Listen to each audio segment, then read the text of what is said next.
The Vatican Sexual Abuse Summit just ended, and I wanted to list a few of my thoughts. My first thought is that many of the cardinals who were speakers or involved heavily with organizing the event, many of them were caught up in scandals in their own diocese, including Supich. Has a strong association to McCarrick, and the guy from India, I don't know, I forget his name. But he had some problems in his own diocese, so I don't know why they were chosen. They should not be the ones organizing an event whenever they have problems in their own diocese.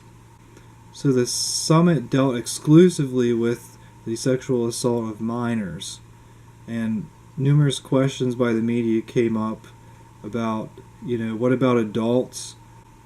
So I'm wondering when the next meeting or summit is going to be, whenever the Vatican decides to address the problem of sexual assault or harassment of adults or seminarians in particular. It was mentioned that there will be a zero tolerance for priests who sexually abuse minors. I'm wondering if that will be the case for bishops and cardinals as well. There was no mention of that. And also, for bishops and cardinals who help cover that up, there needs to be a policy in place for that.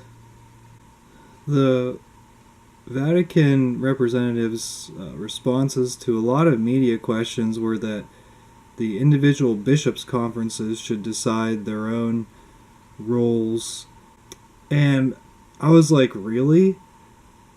Because the Vatican hijacked the USCCB conference in November and told them to wait until this conference came out in order to decide anything, and now they're saying, oh, well, the individual bishops' conferences should decide. Well, they tried to do that in November, and you stopped them from doing it, so I don't really understand, they're just talking in circles at this point. So here's a thought. Anyone suspected of sexual assault or violence or harassment should be turned into the local authorities.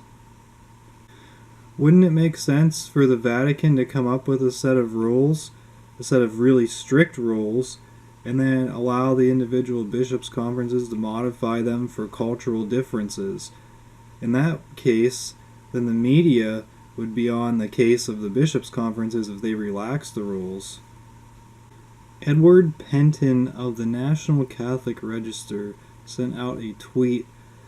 It said, African Bishop at Vatican Summit on Clerical Sexual Abuse. We've been ordered not to speak to the press because the Vatican wants to keep us on message. Everything has to go through the meeting's media office. Homosexual issue hasn't been mentioned at all in order to stay focused. So take that as you will. I would like to end by posting a picture of this statue or sculpture thing on the screen. It was at the Vatican press conference room to the left, to the viewers left of the speaker. And it's kind of creepy, I think.